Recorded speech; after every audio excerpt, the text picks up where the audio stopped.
I worked with a guy one time who used to say, hey, I'm not really quite sure what the question is, but the answer is yes. That was just his way in the world. If you give people the opportunity to shine and give them a little bit of direction and give them a little bit of guidance and take a step back, and that was what was done for me in a number of roles, it works.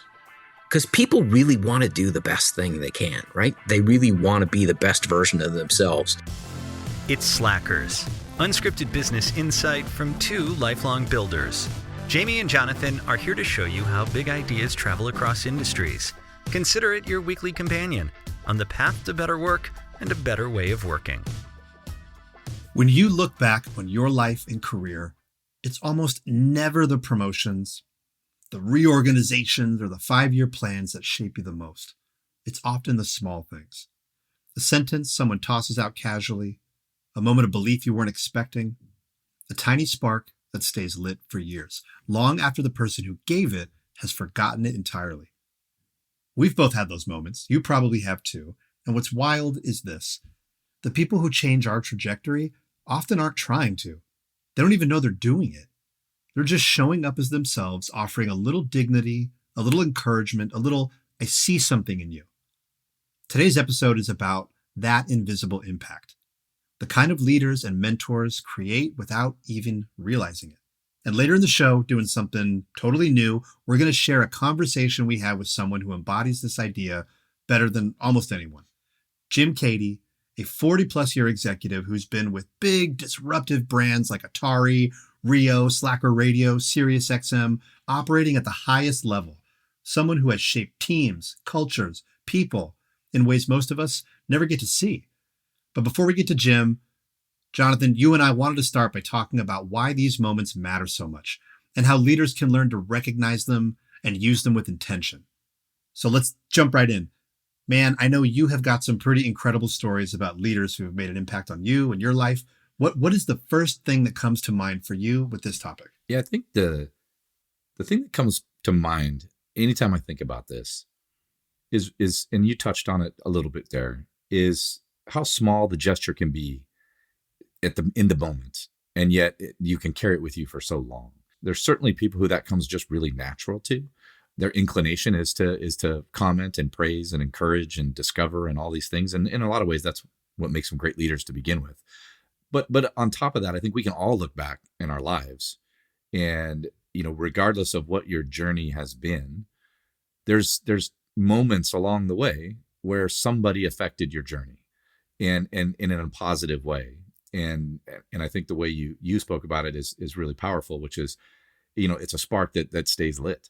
It's not just a moment that happens and you go home at the end of the day and say, yeah, that was a great thing. And then days later, you don't remember it again. These are things you remember literally forever. And I think, we'll see as we continue the conversation, that some of these moments could be things that happened in our childhood, things that happened really early in our career, but it could also be things that happened late in our career as well. These are things that happen along the way. And in most cases, there's an opportunity where someone essentially gives you something. And if you choose to receive it for what it is, it can have a massive impact on your life, on your career, on the decisions you make. And I've been really fortunate in my life to be around a lot of really great leaders, some of which I worked with directly, some I collaborated with, some that I just met and had a chance to talk to. A lot of I think the impetus even for this whole conversation was a result of me being able to have a really, really interesting conversation with really one of the great, inspiring, influential leaders of certainly my lifetime, when I got to spend time with Howard White, who is with Brand Jordan, has been with Nike for 40 plus years, and is at this point likely the most seasoned executive at the entire brand, and is a truly incredible guy to be able to spend some time with. I had an opportunity. It was me and my family, which was a really interesting part of the experience. So many times we talk about when we get a chance to meet, really interesting people. A lot of times it's in a conference room somewhere. Like that's been a lot of my experience and my lifetime has been, you get an opportunity to be with, a legend of a particular industry, and it's in a conference room and it's in a setting where, yeah, they might say something interesting or it might be a good story, but it's not usually the kind of stuff where you come out of that meeting and be like, man, that just changed my life. It may have for the business or whatever else, but those moments are usually more intimate than that. And the opportunity I had with Howard White who you'll hear him referred to as H. If you saw the movie Air, he was played by Chris Tucker. He was extremely influential in bringing Michael Jordan to the Nike brand. And obviously we know where that went. But his journey was jagged, like a lot of ours. It was not this, rocket ship that he was on from day one that took him all the way to the highest levels of, the athletic apparel brands in the whole world. It was a struggle and a battle and a challenge. And he's kind of taken that opportunity. He's written books and he does speaking. It's not hard to go find things on the, online about things that Howard has said or written or talked about. And he's just a really, really impressive guy. And the thing that was, that kind of stuck with me is this is one, like I mentioned, we have stories where our parents or our siblings or a teacher or something at a very young age shaped us in a way that we still remember, decades later. And those things happen again at the beginning of our career and as we go. And the interesting thing about my conversation with Howard was that it happened very late in my career. This was literally a few years ago that I spent, the afternoon with him in his office at the top of the Brand Jordan building in Beaverton, Oregon, which is my hometown, by the way. So it was, it was an exciting opportunity for me, to be on the campus, which I had been before, but I'd never met Howard. I'd never spent any time with him. I have a cousin who's worked there for a very long time. And it was one of those just kind of serendipitous opportunities was let's go meet Howard.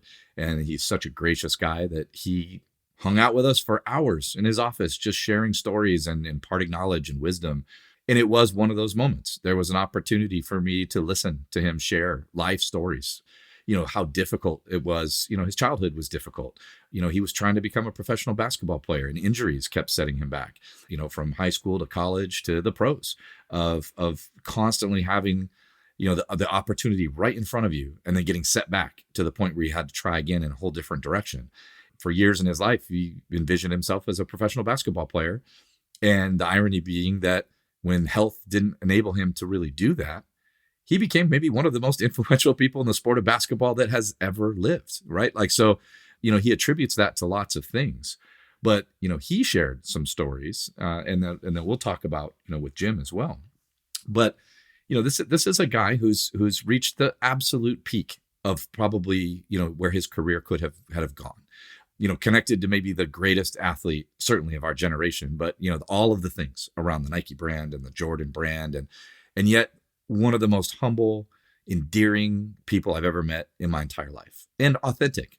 There's not a second where that doesn't feel like that's just exactly how Howard White is. And I do think when we think about these people who nudge us along, or maybe even more than nudge us, the way we receive that is maybe jarring, even though if they didn't intend it to be that way. I'm sure if somebody were to go up to Howard today and say, do you remember that time that Jonathan Sasse was in your office a few years ago? He'd be like, I don't know if I exactly remember that. You get enough detail, maybe, he'll remember it, but I'll remember that for my life, and my family will remember it for their life because it was so authentic. He was just such an endearing guy. I think for a lot of us, when we think about those people who've had those kinds of impacts on our life, things that we really, really carry with us and that are precious to us, right, are very often from people like that. They have this endearing quality of being, it's so obvious that they have empathy for their team and the people around them, and that they genuinely care for the well-being, the goodness, and the opportunity for the people around them. It's not an act. This is not somebody, typically who is, berating people all day long and throwing chairs in conference rooms and these kinds of things. Those things can last a lot too, if you've experienced those. I mean, certainly you carry them with them, but maybe not with the reverence that we might with somebody who truly cares about us. And I do think that's, looking at the topic, knowing, how, the conversation that we'll get into with Jim Cady later, who was one of those people in my life, frankly, that we have these precious moments that we can look to and say, that happened and it meant a lot to me. And the person that did it didn't do it because it created much value in the moment for them, or maybe for long-term for them. But it comes naturally to those folks to say, I think what you're doing is great. And I think you could probably do more. And I believe in you. Now, they might not say those exact words, but that's how we process that, right? As somebody that is, wow, this person is, a person of some status. And again, that could be a parent or whatever, but it's somebody that we respect and that we look up to. And that when we realize that they care about us and that they want us to do great things, it unlocks a certain amount of power inside of us that, Howard would say, everyone has that. It's inside of you. You don't always have to wait for someone to unlock it for you.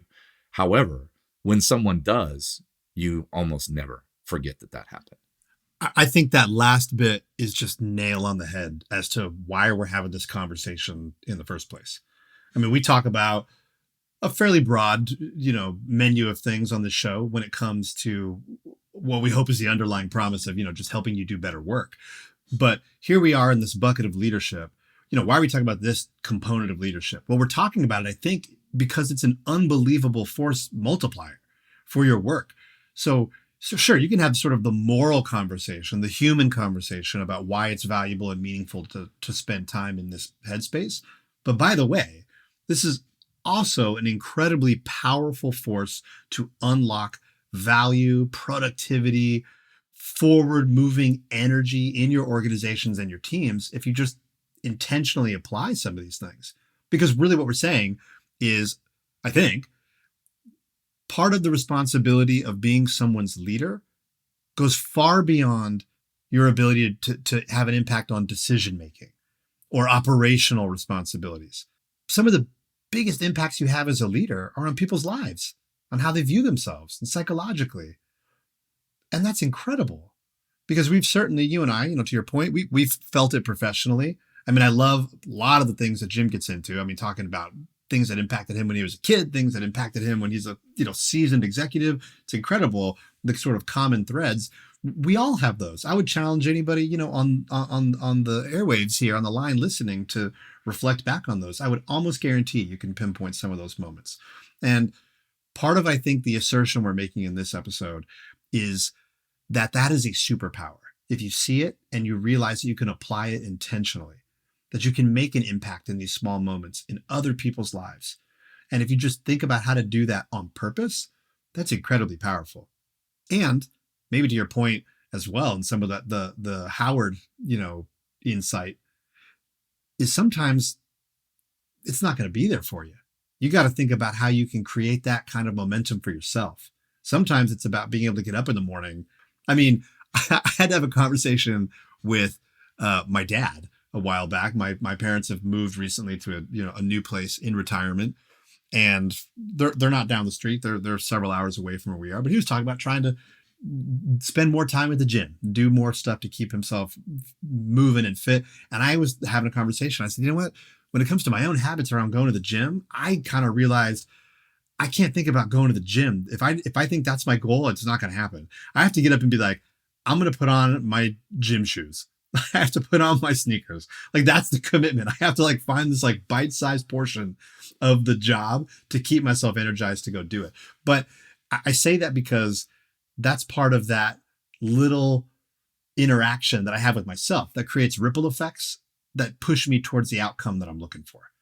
And I think really impactful leaders, and that's what I loved hearing Jim kind of get into, they do it on purpose.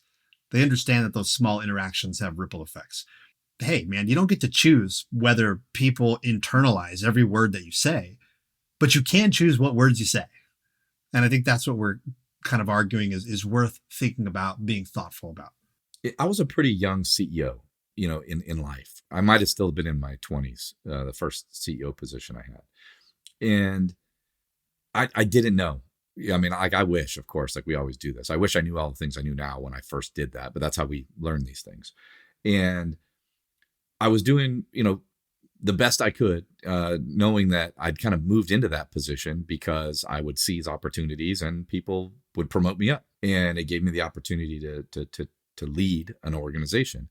And it really wasn't until maybe 2 years into that I had that first experience where I had somebody come up to me and say, that thing you did a while back, it really gave me the confidence to want to just do amazing things.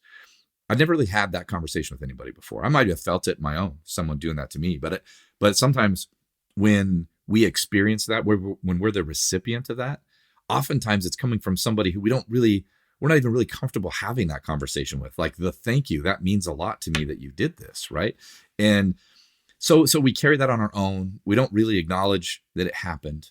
at least to those people. We might talk about our friends and our family. We might come home from work and say, wow, so-and-so at the office said this thing to me and it really got me thinking. I'm changing my outlook on stuff. Like that might happen. But I do think it's it was a reminder for me. It was something for me to learn where I was like, wow, I didn't know. Like I had no idea that guidance or the opportunity or whatever I presented that person with in that moment made that much of a difference to them. Like that felt like the best thing to do for the work we were doing. And I had yet to kind of grasp the human level of that, right? Like I was looking through the lens of what would be the best thing for the business. Well, this person over here is really talented. Let's move them up the chain. Let's get them doing stuff that really matters to the business, because that's good for the business. And it was years later before I really started to realize that was good for the person too, right? Like they were happier. They were so excited. And I hadn't picked up on all that immediately because it was in a different, alignment of the group and all these other things.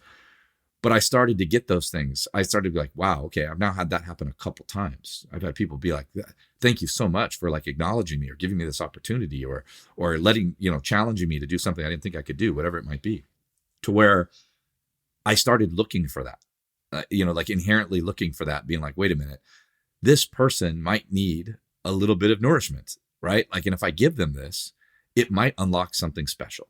And then you still kind of do it and move on. Like that kind of is the way sometimes, because it's not always these magical moments, right? You might even think I'm going to do something really awesome for this person, and they may not receive it in that way, and that's okay. But in the times where they do, one of those moments can be pretty special, and it's worth putting it out there in the world, right? It's worth giving that, like, I think this person has a really high ceiling. I think there's a tremendous amount of opportunity. I'm going to open those doors for them. And if they walk through it and do something amazing, great. I may not remember what it was that sparked that action years down the road, but I've now had many people come back to me over the last 20 years and been like, hey, I just wanted to reach out. I know it's been a really long time, but I'm on a career path now I never would have been on without your help and your guidance and just believing in me, and me thinking like, I don't really remember what that made such a big difference for them personally, but I'm happy it did. And I'm obviously, I want to encourage that as much as I can going the other way too, but you don't always know it. You do the right thing. You do it for, I started by just looking at do the right thing for the business. And then I became more aware of the human impact of that. And I really did try to be more aware of those opportunities and take them, because at my heart, I tend to be a very introverted person, and I start assuming a lot of things. And this has, changed my own personal relationships too over the years, which is that you can't just assume that the other person feels and thinks the same things that you do. Like, oh, Jaime, I totally believe in you. If I don't really tell you that, and it's just all my actions and other things that I do, you may never receive that. It may never happen. And so being purposeful with that, I do think is incredibly important. And when you start honing that as a real skill, like a personal skill that you embrace, you really start to notice the people around you receiving that in a way that's incredibly valuable to them. I think that's incredibly powerful stuff, man. And I hope folks who are listening to this are thinking about not only their responsibilities as leaders, because they might actually be in leadership positions in their organization, but also, even if you aren't what you would consider in a formal leadership role, let's say, we all bring this to the table, no matter what our title is, no matter what our seat on the bus is, or whatever our position, both personally as an individual builder or creator, somebody trying to bring their work or personal art into the world, but as a part of a team. So we all have this, we're all leading somewhere in our life. That's always a part of it. So I think what's been really helpful for me in just reflecting on our conversation with Jim is, besides the fact that it's such a fun topic to get into in this area of just leadership, that there are real frameworks around how you can think about doing this intentionally. And one of the visuals that I came back with after, the conversation with Jim is it reminded me of work that I had come across from a guy named Adam Galinsky. If you're listening out there, Adam Galinsky, I think he's a social psychologist. He's written some really interesting work about leadership. One of the things he talks about is this VEM diagram, not like a Venn diagram, but VEM, like M as in Mary, VEM. And he talks about this intersection of leadership where your job is to be the visionary, the V, also the exemplar, sort of the E, how you show up in the world. And then what we're talking about here is that M, that mentor piece. How do you elevate others? And one of the moments in my life I reflect on, it was a lot of fun sitting in this headspace because I hadn't really thought about it in a while, was an interaction I had had with someone in a leadership position early on in my career in radio, and actually on radio sales, where they had let me know in their own way that really the job of leaders and leadership is to make more leaders. That's really an enormous part of the job.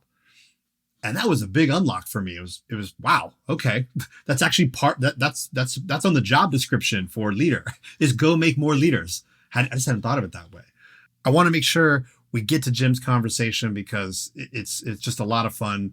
So this has been helpful for me in getting into the right headspace. I mean, Jonathan, it's always good to have you on the line here. I know we'll kind of book in this thing on the back end, but without, any other delay, let's get into it with Jim Cady and our conversation talking in and around leadership and the ripple effects of small moments, small interactions. Here we go.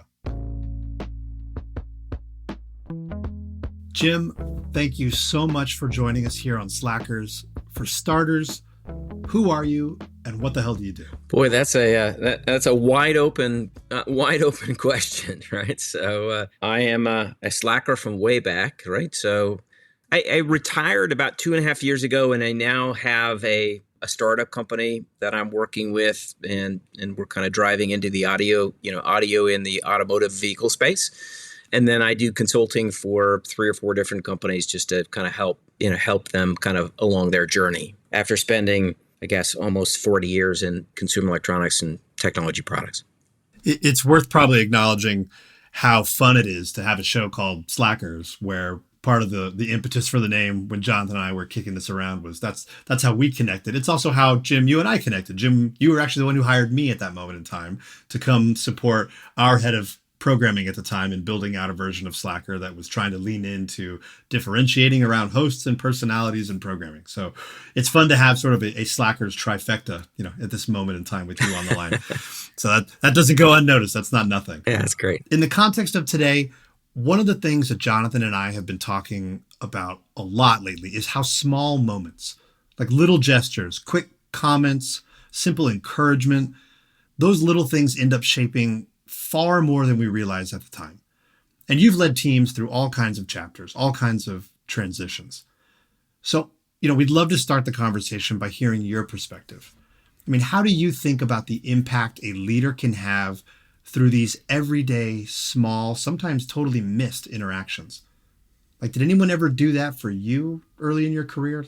What does that make you think of? Yeah, most definitely. I mean, not just early in my career, but I guess, across the board through a whole series of things. And, there's a bunch of, as I reflect back, right, over a very long period of time, multiple decades, right, you think about things seem to pop up, right, and there's a couple of things I think that come to mind instantly, right? One is the fact that, almost all businesses have some of the same challenges, some of the same issues, some of the same opportunities. It's really kind of how you seize on them, right?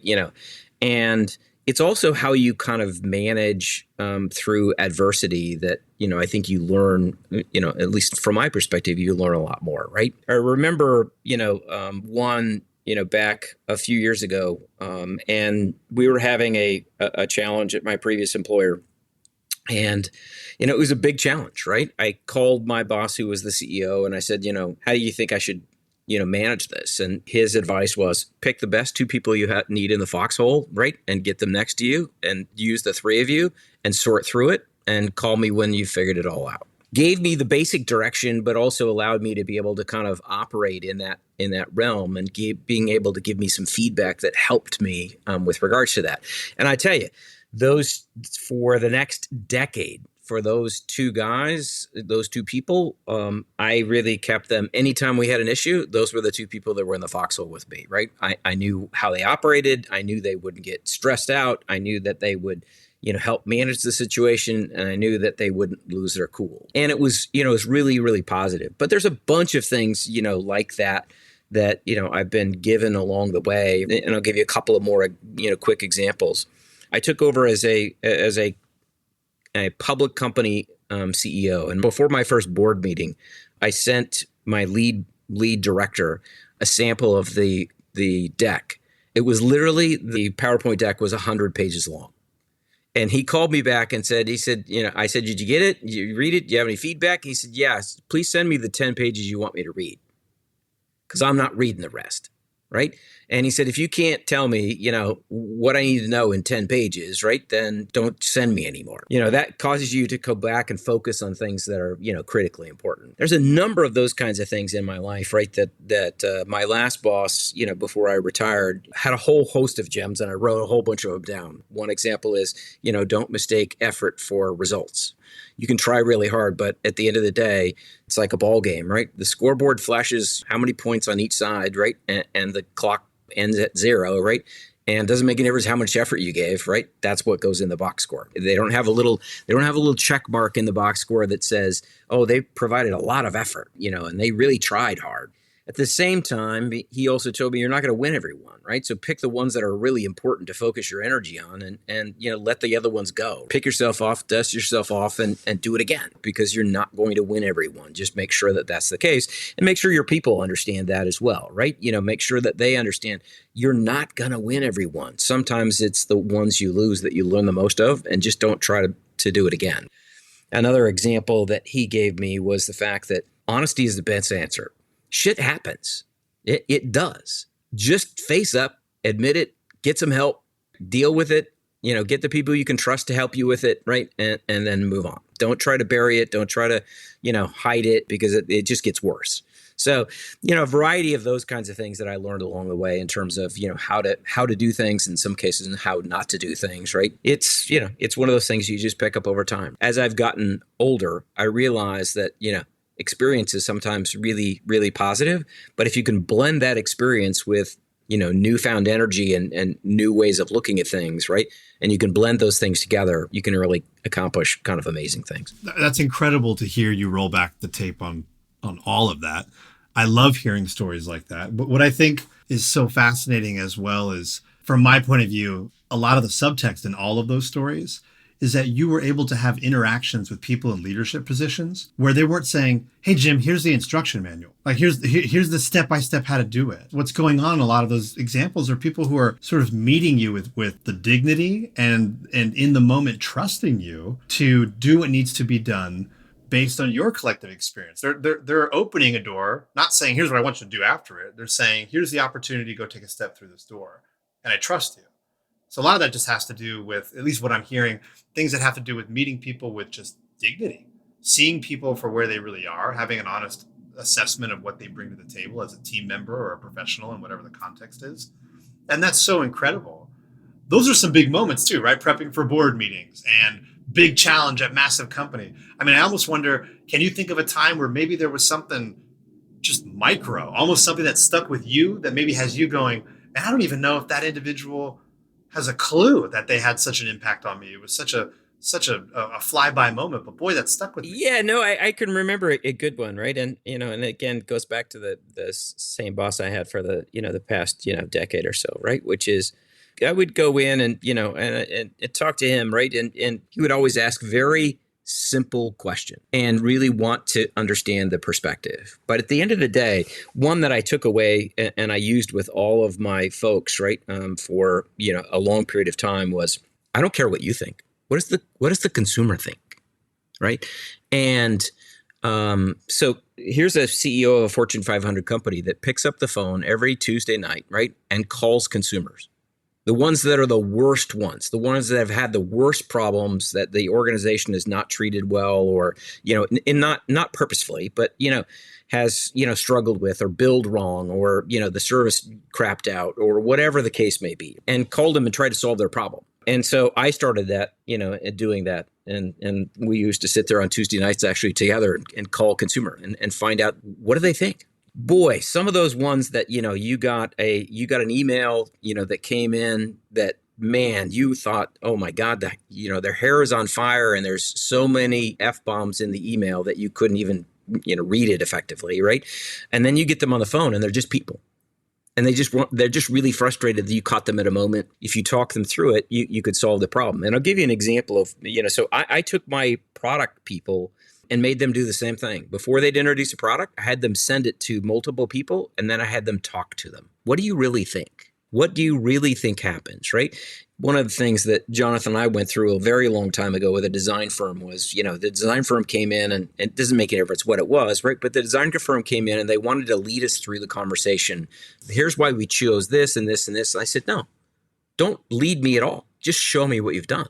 And if I can figure out how I got there, then you've done it well. Setting it up isn't going to work, because if you're going to run an ad, in this particular case, it was an advertisement, the consumer isn't going to get that context. They're going to see the ad, and what they take away is what they take away. So I don't want the context either. It's all about, in my mind, and I tried to focus that on a daily basis with the people that worked for me, is, see what you do from the eyes of the consumer and how they kind of manage it and how they look at it, how they see it, how it makes them feel. At the end of the day, you have to win, it's trite to say, but you have to win their hearts and minds in order to be able to make it effective. And if you can't, then what you're doing isn't going to work.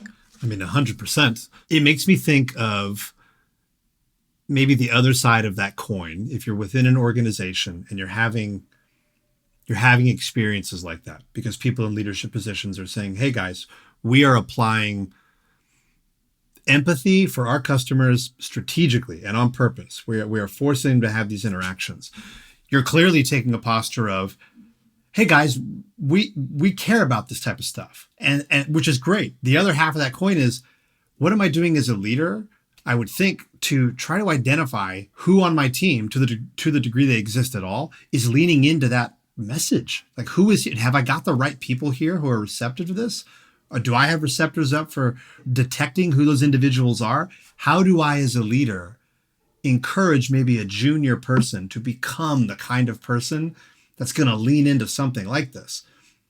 If that makes any sense. It seems like there's sort of this relationship there of the culture that needs to exist in order to execute the things you're describing. Yeah, very, very much so, right? I mean, I can remember launching a product about 5 or 6 years ago, and we actually, you always get ready to do a launch, right? And, and it's always not just, all the work that goes into getting ready for a launch. And this is probably an 18-month cycle in terms of being able to, start it, define it, build it, and get it in front of the consumer. And, and what we did was we said, okay, so the launch was just day one, right? Everything up to the launch was, day negative, right? Launch was, day one, and then you went on from there.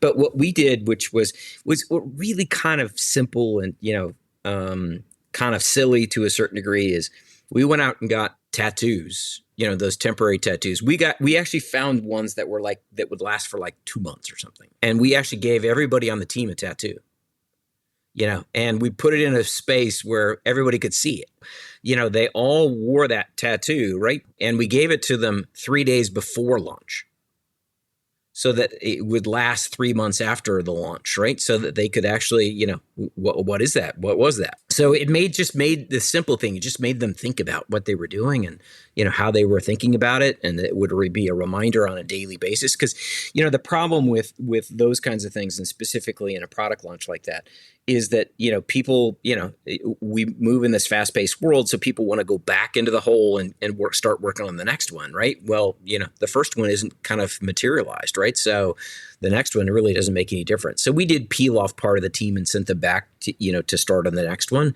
but we kept a big core of the team, and gave them these tattoos and said, okay, we're going there, right?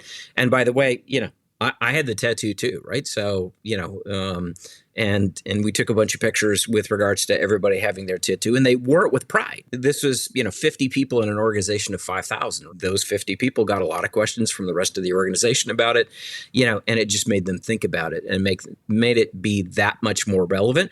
But the other interesting thing is, people at home asked about, right? They went home and their spouse or their friend or whomever, was important in their life said, what in the hell's that? They would, proudly kind of tell them that, hey, this is what we do. This is what I'm a part of. It was kind of a positive example of, how to kind of pull people in a very simple way in terms of making it interesting and making them be committed. I love that. I mean, we riff on this pod about culture and kind of culture building exercises, strategy, tactics all the time, because I think, I would trust you're in the same headspace as we are when it comes to how vitally important that component is to building teams that can consistently over deliver, which is one of the reasons I was so excited to have you here, is because from my vantage point, I look at your body of work and go, gosh, what an incredibly effective, fantastic leader.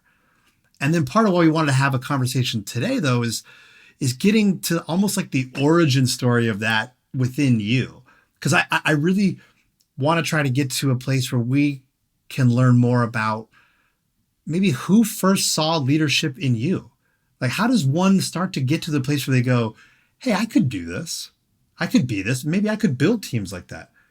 I mean, is there a story? Like, who was the first person that made you feel like you were capable of being a great leader? Probably before my working career, actually. So early on, which, a lot of people don't know, right? I was a Boy Scout, and I ultimately earned the rank of Eagle Scout. I was going to there was a worldwide jamboree that was held outside of DC in Virginia.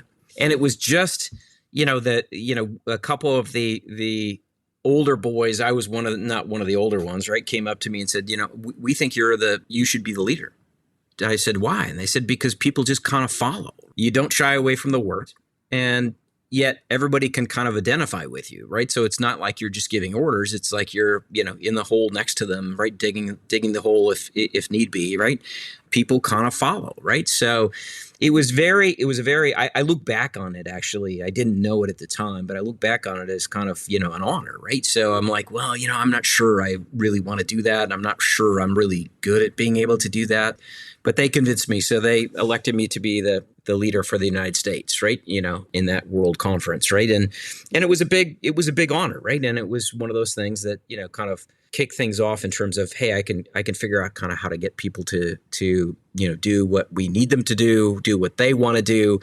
But also, I think a little bit goes back to my father as well. And his biggest compliment was, hey, if you can get people to follow what you do and they feel good about it at the end, then you really are kind of that natural ingrained kind of leader that can make people happy with themselves. He was also the one that said, don't ever take credit for anything, because you're not the one that did it ultimately.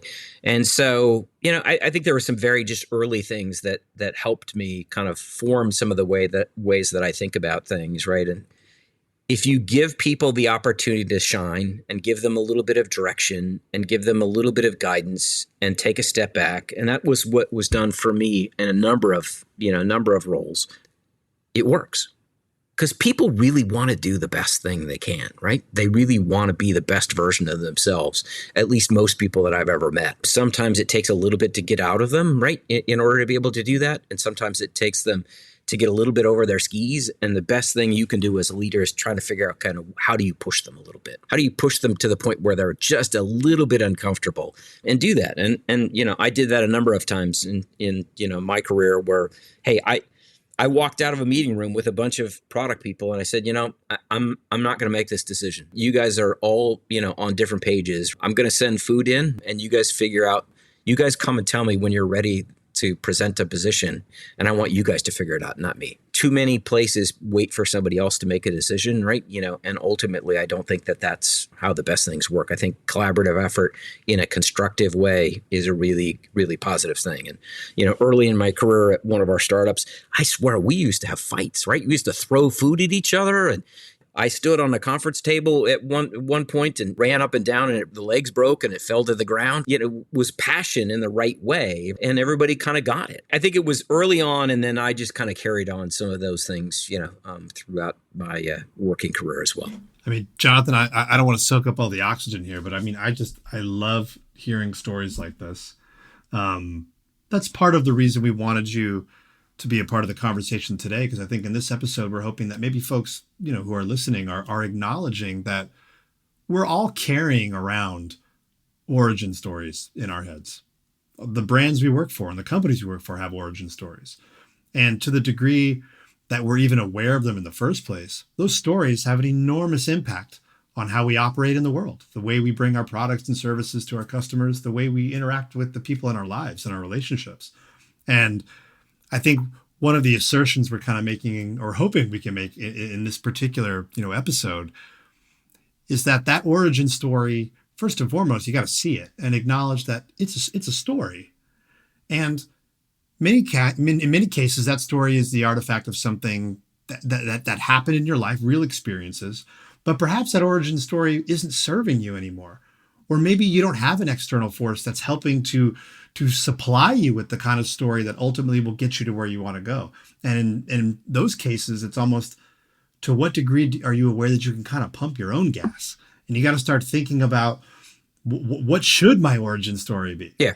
What should be my own ability to keep myself motivated and inspired to kind of, exceed, to push myself and to go further. And I think Jonathan and I have both just riffed on how interesting it is when you have conversations like this, how almost always people can point back to really small moments in their life and in that origin story that have these enormous ripple effects throughout, your entire, career and your personal life. I love hearing, the comment about, what your dad said to you and those experiences. I mean, Jonathan, I kind of got to throw it to you. I mean, I know you and I riff on this a bit, but I mean, what comes to mind in the context of, micro moments? Yeah, it's funny. Jim, I know you're kind of a Nike guy. And, for those of us who have spent a lot of time in Oregon, you kind of are there by default in some ways because of the presence of Nike. But before I moved out to Arkansas, Jim, I don't know if I talked to you about this, and something we've talked about earlier is that I got to spend about 3 hours with Howard White up at the top of the Jordan building on the Nike campus. And for those of you who don't know Howard White, like if you saw the movie Air, he's the Chris Tucker character. He's the guy who really brought Michael Jordan to Nike and really built around the shoe and the whole story there. And his legacy is he's still there. He's one of the longest tenured Nike executives and a really inspiring guy. And when I was sitting in his office and we were talking, he started telling me about a story before his career. So kind of similar to yours, Jim, where it was, things happening in his life when he was a young man. And he had talked about this girl that he used to hang out with. And that at one point, in their friendship, that she had said to him, Howard, I feel like there's a star that just shines on you. Like it seems everything just kind of works out for you. And I just feel like that's always going to be the case for you, right? Like that's your legacy. And they kind of grew apart, and he went on in his career, and he had, he struggled with, trying to go into collegiate basketball, and he had injuries, and then he got drafted in the NBA and he had injuries, and, he wanted to stick with basketball, and he just kept pushing and pushing, and, really believed in himself and became like this really, a force in the industry, like really one of the most legendary people in this shoe business. And there was a time in his life that post success at Nike and all these things going on, that he tried to reach back out to that girl. And he talks about it as being like, literally called her house that she grew up in. I called the same phone number. Her mom answered the phone. Right. And he said, he was just trying to, connect with her. He just wanted to say hi. And the mom shared the number, and he gave her a call. And as part of their conversation, he kind of brought that back. And he's like, when we were young, you told me that there was a star that you felt like just shined on me. And it kind of propelled me forward in my life, of feeling that maybe I wasn't special, but someone believed I was special, and that kept him going. And he kind of shared like how important that was to him. And she said, "Yeah, I don't remember that at all." and she had no clue, didn't remember even a bit of it. He carried this torch with him for I don't know how many years of being like this key motivator. And some of the story was sometimes, you're in a position in life and you share something with someone, or you give them an opportunity or whatever else it might be. And to the person who receives that, they're able to do great things. It's inspiring. It's motivating. They can come back to that. But it made me think, like we've talked about, there's, we all have these moments, both sides, like to your point, like someone may give you something that helps you carry forward, and you might give something else to someone. And it reminded me of, again, I don't know how much of this you remember, but back in I was probably 25. I just showed up at the Rio offices in Vancouver, Washington. And I was in this room with like two other dudes. This is Richard and John, if you remember, Jim. So, here I was hired on as a technical marketing engineer, which I didn't even know what that was. I was, in my youth, I definitely believed I could do anything, but I wasn't really sure how that was really going to happen. And I was fortunate enough to have some people that, kept pushing me along. But one day, Jim, you walk in the room, there's, we're all sitting in there working on who knows what digital music players. and you tell me that you're really kind of getting frustrated with the product management and where, things aren't moving as fast. We're not doing as much new stuff. And literally just asked me right there on the spot, is that something you think you could do? You want to be a product manager? And I just said, yes. I didn't know what else to say. I didn't even know what a product manager did. And the way I went, started doing whatever I could do. I started talking to all the smart people in the building and trying to figure out how to build a team and all these things. And, in that moment, I was like, wow, this is the first president of a company I'd ever met. I had no idea. And for me, that was my version of that, right? Which was like, wow, a senior executive at a company just walked in here and told me that he is not totally sure that his team's, built out of all the ways that he'd hoped it would be. And would I like to give it a shot? And, for me, I was like, yes, I will do it. I literally had no idea what I was signing up for, but I felt like, well, if he thinks I can do it, then like maybe I can do it. And in a way I went. And it was, we were talking about this. I was wondering, I was like, I bet Jim has no real recollection of that or how that really happened. But it mattered, right? Like it mattered. I went on to, continue my career in that industry. I became the CEO of a company in that industry. I started my own companies and, in many ways, and you obviously, you and I have stayed in touch over the years through that entire process, but it was as I became a leader and as I, became, leaders of organizations and people and all these things, a lot of those types of moments really mattered to me too, because I realized that, there's junior talent, there's mid-level talent, there's even senior talent that's in organizations who, if you're shy with your praise and your acknowledgement of what people do, a lot of times people don't know, and they're not really sure, like, where do I sit? Am I really as good as I think I am? Am I better than other people think I am? Like, what's really my situation here? And as leaders, when we identify those folks and you give them a shot, it's remarkable sometimes to see with just that little push or gesture or comment or whatever it might be, can carry them years, decades into their career. Those moments like that. So anyhow, that's kind of a lot of what we're leaning into here. But I do wonder, like, do you remember that at all? Actually, I do a little bit, not as detailed as you. It mattered. It mattered to me, and I remember, thinking like, if I can find diamonds in the rough in my own organization, regardless of what their resume says, regardless of what they, have done in their career, whatever else it might be, is that if I watch and follow and listen to what people are doing, that, if you can give them that a bit of encouragement or the opportunity, even like, I think you can do way more than you're doing. You want to do that, and give those people an opportunity to grow. It's a great way, one, to just, organically grow inside your own organizations of the people who really want to climb and do well, but also that those people carry that with them maybe for their whole life as something that, mattered and changed their life in a way that was a pivot in their own journey. And, for those of us, and I've been told, there's people say to me, oh, that one time you said this to me, or this opportunity you gave me, it really mattered to me. It was a big deal. And I'm like, I wish I remembered it the way you do, but I don't. It wasn't the same. It wasn't the same experience for me. But I believed in those folks, and they went on to do great things. And sometimes I think, we don't always realize what those kind of gestures can do in the way that it can affect people's lives. But also it's and as Howard mentioned as well, and he talks about, is this.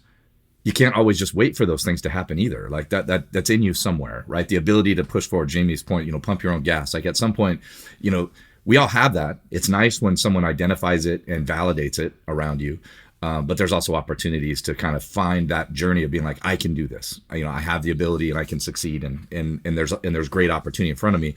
And so often, self-doubt, lack of confidence, maybe things that have happened prior in people's lives make it hard for them to accept maybe what they're really capable of. And that's why that external influence can really matter. But there's also that reminder that it's in there already, right? Like you can go find it and push yourself as well.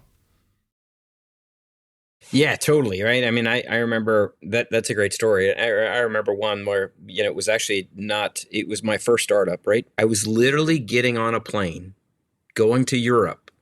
I had never been to Europe before, to set up distribution. I knew nobody. I had no plan. I had an open-ended. It was the date where you could have an open-ended ticket. I bought an open-ended ticket. I came home to my wife and I said, I'm going to be gone for the next 5 weeks. And, I'm going to set up distribution in Europe. She says, you've never been to Europe. And I'm like, yeah, I haven't. And I said, so she said, where are you starting? I said, well, I'm starting in the UK because at least they speak English and I can go from there. For a couple of days, I was like scared to death. I was like, yeah, I don't know if I can do this. I'm going by myself. I've never been there. I've never traveled there. I've never set up distribution before in my life, right? And my wife was the one that pulled me aside and said, you're smart. You can figure it out. Just lean on the people, be personable, ask a lot of questions, be humble, right? And literally in a period of 5 weeks, I set up it's one of my proudest moments. It doesn't seem very big at this point, but I set up a distribution network all over Europe. And then I did the same thing in Asia when I came back. And that was the kind of the beginning of the surge in this first startup that we did, right? I had no idea what I was doing, but it was my wife that gave me the little bit of push, right? Just said, hey, figure it out. Ask a lot of questions. Somebody will help you. In every country in Europe, I asked somebody, do you know a good distributor in Italy? Oh yeah, I'll hook you up. I just went from place to place to place, and it actually didn't take me 5 weeks. It took me 4 weeks. 4 weeks later, I came back and everything was done, right? So, and it all, 90% of it worked, and it was really positive. But it was my wife that gave me that little nudge, right? And I know she does not remember that because I was scared to death to get on the plane. That's incredible. I mean, all of those stories, guys, are incredible stories. And my hope is that for someone listening to the pod, one of the things I hope that maybe jumps out, maybe it's an assertion that we're making, is acknowledging that obviously leaders shape outcomes, but they shape so much more than outcomes. I mean, they shape how people see themselves. Maybe you just can't sit around hoping that someone's going to come and tell you and give you permission and give you permission to get in the game or kind of do something incredible. You're going to have to take a moment and realize that, you have to look inward as well and acknowledge that you're probably far more capable of delivering than maybe you might think you are. But certainly as guys who have built and run organizations and built products and services and built teams and managed those teams, it sounds like a lot of what we're saying is that there's an enormous amount of value in being able to acknowledge as leaders that fundamentally our job is to also make more leaders. And that is something that I remember sitting with a general sales manager who hired me in a radio sales bullpen when I was, young, and having that conversation. And it was a woman who ran sales in our region, and she was absolutely a mentor to me. I don't think she has any clue of half the stuff that she said to me at that moment in time. But there I was going like, oh my God, this woman's like giving me permission to, I think, just be somebody that I never thought I could be. It's making me rethink what I'm doing when I clock in the morning. It's making me rethink how I approach, my client interactions. It's having all of these ripple effects. And as people who are fortunate enough to be in positions of leadership and to be able to shape the outcomes and the deliverables and all that sort of stuff, it's also worth acknowledging that we have an enormous opportunity in shaping how people see themselves. And that's incredible. And we can all choose to do that. That's a choice. We can choose to show up tomorrow with ourselves and for our families and for our teams and let them know that we see them. I see you. I see what you're bringing to the table. And by the way, I'm going to give you permission to maybe be somebody that you might not think you're able to be in this moment, but I trust you. And I've got, the experience and maybe a track record that gives me confidence that you can hop on that plane and go stand up that European distribution or go be that product manager.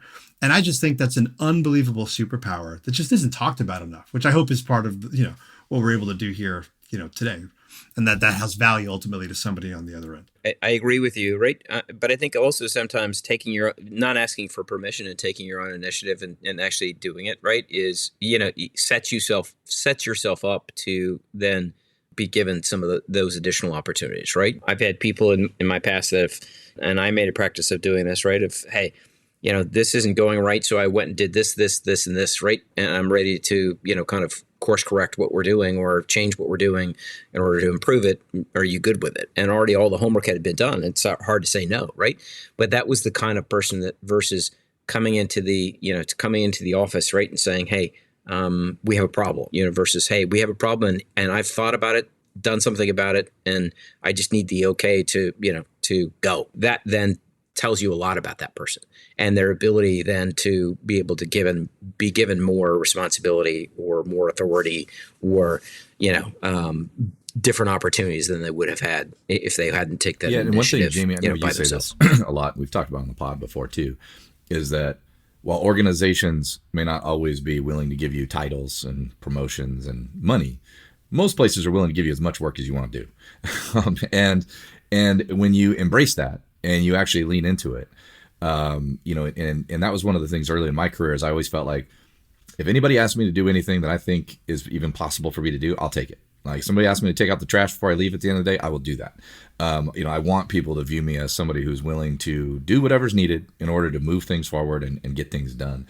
And I do think that, that mindset for folks is really powerful. Like if you show up today and you come into the office tomorrow, wherever you go for work, and it's I'm gonna get as much done as possible. I'm gonna find all the things that need help and fixing, and I'm gonna bring solutions to the table instead of problems, and all these great things that those kinds of people do. It's remarkable, how fast you can kind of change your trajectory and things, versus being kind of the wallflower just waiting for someone to tell you what to do. And it's it's not in everybody's DNA to do that, but it is really powerful. And I think, we often talk about too is even there's kind of like two types of people in the world, right? The people who say, if I work really hard, maybe someone will give me more money. And then there's people who say, if you give me more money, I'll work really hard. and I think, for those of us, have been through the trenches, all the people who will say, I'm going to show you how hard I'll work. And then you'll tell me, how much value that's created for the organization or for the team or whatever we're doing.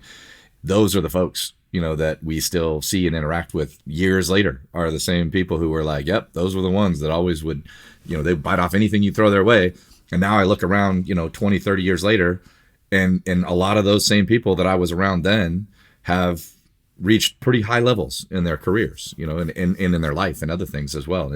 It's absolutely a powerful thing. 100,000%. I mean, for folks that might consider themselves junior members on teams, exactly. I mean, gosh, what a great, and now just to pull it into a tactic, what a great tactic to bring to work, the next day you show up. You start looking around for the responsibilities, the extra responsibilities, the opportunities. I worked with a guy one time who used to say, hey, I'm not really quite sure what the question is, but the answer is yes. That was just his posture. That was just his way in the world. And maybe that's part of what we're arguing for is we have the choice. We can choose to adopt a posture and a way in the world of yes, of openness. Again, we're not arguing for being reckless with how you want to approach, the work or the activity, but it's certainly an incredible way to unlock value for yourself as maybe a part of a team or an organization. And also maybe, and that's kind of what I think I was hearing in Jim's comment, what a great way to signal that you are the type of person who can likely be on a path of accelerated growth to do even bigger and new and different things that you may not have ever imagined. Because that's one of the questions I have to kind of take it back to our role and responsibility as leaders is, when have you guys seen somebody else just completely transform because you believed in them, because you purposely activated them that way? Have you seen that before? Yeah, most definitely. Right. I was trying to think of I've seen it multiple times. Right. We had a circumstance where something didn't go as it planned. It started to come off the rails. Right. And a person that was not totally responsible for it basically saw it coming off the rails, did their homework, pulled people together, got a solution, and came back to me with a solution that says, here's how we can course correct the situation. It's not going well, but we can do it. I can tell you that person went far in the organization, and primarily because they were the kind of person that is going to, I hate that phrase, but I'll use it. Take the bull by the horn and do the work and pull the people together and come up with a strategy and do the things that it took to do. Right. And, you as a leader, that's who you're going to go to. Right. You're going to go to people that can solve problems and people that will dig in and people that aren't afraid of being a little bit uncomfortable, even if they don't know everything. And they're willing to be completely honest because, frankly, none of us know everything. Right. That's what it takes, to pull those people together. And if you can do that, those are the kind of people that, you go to as a leader because those are the people that are going to actually make things happen. And this probably predates you at Slacker, Jaime. Jim, you might remember this, but we had a really junior guy, Chris Kilpatrick. And I'll call out Chris because if he hears this, I'd love to hear from him. Chris, junior guy, loved being radio, loved radio stuff. He was just kind of like really kind of an intern for the first the voice of God, the voice of deepest God. voice of any dude I've ever heard in my life. And this is coming from a guy who has a pretty deep voice myself, right? And I felt like a child that hadn't been through puberty when I was around him. Incredibly deep voice. But Chris was, he just wanted to be in the mix on radio stuff. I think he'd been around some of the local radio stations, and some of our radio guys kind of brought him along, and he was kind of intern guy. But man, that guy gave, 1,000% every time he showed up. He just wanted to do great stuff, and he wanted to work hard, and kind of didn't really care like what was given to him. Yeah, he wanted to try. And I'll tell you, he went from being like an intern that was just like literally sequencing songs in a DJ tool and like moving stuff around and, just going through and kind of help, building radio stations kind of by hand that had maybe even been prescripted to him in some ways. And by the time he left our organization, he was running all of our ad metrics and insights and analytics and trafficking. I mean, probably millions of dollars worth of ad revenue flowing through the system because he had the appetite for new stuff. He was willing to try anything. He would study and work hard. And it was one of those things where like, wow, this guy's really busting his ass like every day. There has to be more opportunity for him in this organization. And I swear, every time we gave him something to go try and do, he would master it. He would be ready for the next challenge. I never once had him be like, man, this is too much. Like, I don't know that I'm ready for this, or I don't think I can do this. I'd be like, yep. And I'm not even going to try and imitate his voice, but he'd be like, yep, I'll take it. I'll do it, man. I'll get this stuff done. And it's great. I see him now. He's doing great things in his career as he kind of moved on. And that reminds me of kind of maybe one final point here for this is that, I've had a lot of, in my career, I've had a lot of people who were young, maybe at the beginning of their career, just starting their kind of upward trajectory, and came to me as maybe their manager, their leader, whatever it might be, and we're just like, I have an opportunity at another place, and they're giving me a big title and a big salary, and I don't really expect that you guys can really match it or whatever, but I feel like it's time to move on, and to have those conversations with them of just being like, yeah, I don't expect everyone who works here to spend their entire life working at this company. I mean, that's maybe our parents and grandparents, we have those stories where someone spent, 68 years at General Electric or whatever. But we all acknowledge that's not really the case anymore. And to be able to have those kind of open conversations with them about, congratulations, like this is a win. It's a win for you. It's a win for our organization to produce talent like this. Yeah, we're going to be disappointed that we don't have your talent, your skill here, but we also celebrate the fact that you get to take a big step forward in your career, in part because of what we all accomplished together. And I've had that conversation many, many times. And sometimes for younger people, it's kind of an awkward one. They feel like, I'm going in, I'm gonna have to tell my manager that I'm going to quit. And this might be an uncomfortable conversation or whatever it might be. And, sometimes people do that because what they really want is they do want that acknowledgement inside. They want the promotion. They want the new opportunity. But the times when it's like, nope, I am leaving. I don't expect you to match my salary. I don't expect you to give me this title or this responsibility, but I'm really grateful for how I got here and what the opportunities are in front of me. And for the organization to be able to celebrate that as well, I think is really powerful. It's like, yeah, sometimes our career gives us, milestones and pit stops and, places to graduate and step function up. And that we all kind of embrace that as being something that's like, that's the outcome we want, is for people to kind of grow and move on to whatever the next phase might be.